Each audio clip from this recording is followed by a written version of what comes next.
Мичтмаа гэж хэн нэг нь дуудахад тэр өөрийг нь дуудаж байгааг гэнтэл мэдэж эргэн харлаа.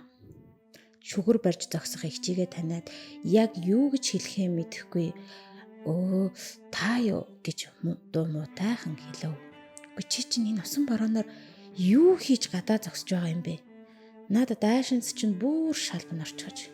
Алив хурдан оръё" гэд түүнийг игч болорж нь гараас нь татхад Мичтмаа "Би зүгээрээ та төрүүлээд орж бай. Түүн жаахан гадаа зогсмоор байна" гэд толгойгоо гудайлган гуниглан хэлв. Болорж нь түүний гарыг зөөлөн тавиад "Одоо болтол өнөө хар ямаа хүлээсээр л байгаа юм уу? Үгүй тэр чинь өдий болтол чамтай утсаар ч ярихгүй байхад чи ингээд зогсож байдаг. Бороо орох болгонд л гадаа гараад зогсчих юм. Өөр хүн харвал чамайг галзуурсан гэж бодох биз. Алив дууга дагаад ор. Өмнөх 2 удаа хатгаа аваад баларх шахснаа чи юу нь мэдэж байна уу? Хизээ ухаан суух хүн бэ? Игчийгээ биш юмаа гэхэд чи хөвшин ээжигээ зовоохгүй байж болдоггүй юм уу да?" гэж болорж нь түүнийг чангахан зандрахтаа дүүгээ өрөвдсөндөө нулимсан сэлгэнэж байв. "Намайг зүгээр тайван орхичихол тоо. Би удахгүй араас чи орно штэ" гэд Мичтмаа эргэж хараад 2 алгаа дээш харуулж шиврээ борооны төслийг тосон тэнгэрөд харан зогсоход түүний бороонд норсон хацрыг даган урсах нулимс огт мэдэгдсэнгүй. Тэр сэтгэл дотроо "Тийм ээ, чи надад амласан шүү дээ. Заавал ирнэ" гэж хэлсэн. "Одоо ч амаагүй хүрээд ирэлтэй. Хан гэрэл минь" гэж зүрхэндээ шивнэхдээ өнгөрсөн дурсамжаа бодон нүдээ анин зогслоо. 5 жилийн өмнө хайрт минь намайг гэртэл хүлээж байдаг юм шүү. Тэр үед буцаж ирээд ээжтэй чинь албан ёсоор танилцж чамайгаа гэргийгээ болгох болно. 5 жил чи бит хоёрыг нэг нэгнээ санах сэтгэлд маш удаан хугацаа байх боловч нэг мэдхнээл өнгөрчнө. Тэр хооронд утсаар ирж байнга холбоотой байх болно шүү дээ гэд хан гэрэл Мичтмааг тэрэн үнсээд хацрыг нь даган урсах нулимстай бороог арчив. "Тийм ээ. Чамайгаа эрен эртэл би хүлээх болно. Энэ бороог дурсан хүлээнэ. Хүсэл мөрөөдөл зорилгынхоо бас ирээдүйнхээ төлөө гадаад явж байгааг чинь ойлгож байгаач эргээд ирэхийг чинь хүлээх л хэцүү байна. Гэвч би төвчих болно. Чи ийм ухаантай шүү дээ.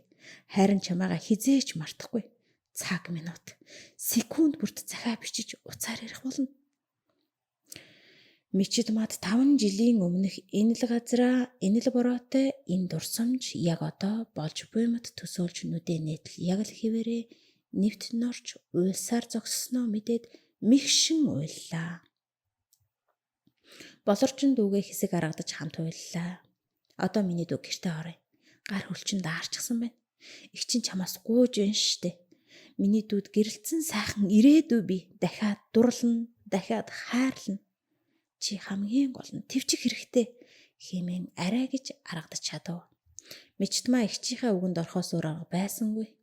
Сүүлийн 1 жил холбоо бариагүй хан гэрэлд гомдож цөхөрсөндөө хамаг чадлаараа бархиран хашгирч уйлсан ч эгчийнхээ чанга атгсан гарыг даган зөөлөн алхасаар байв. Ойрын өдрүүдэд бороо залхтал оржээ. Хаал явн шалбааг хонхор зам дүүрэн ус эгч дүүс орц руугаа орох төгөхөд хаан нэгтээгээс танилтуугаар хайраа хэмээн бүдүүн баргил хоолой гарлаа. Болоржин эргэж хараад өөрн ирэхгүй ухаангүй байгаа Мичтмаа руу харж нэмсэглээд "Тэр ирчихэж. Хан гэрэл ирчихжээ. Тэр мөн байна" хэмээн баярлан хэлэхэд Мичтмаа түүнд итгэсэнгүй. Өнөөх дуу хоолой улам чангаар "Хайрт минь би ирчихлээ. Мичтмаа" гэж зогсоо зайгүй дуудсаар байв. Мичтмаа эгч рүүгээ итгэн ядсан харцаар хараад эргэж харснаа дахин болорчин руу инээмсэглэн хараад "Ирчихсэн байна. Тэр мөн байна. Би танд хэлсэн биз дээ" гэж хэлээд ухаан жолоогүй хайртынхаа өмнөөс гүйлээ.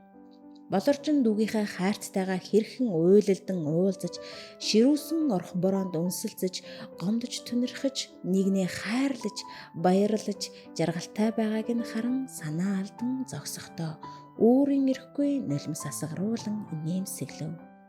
Нулимстай үтсэн бороо нулимстай хайрын бороо хизээч мартагдшгүй.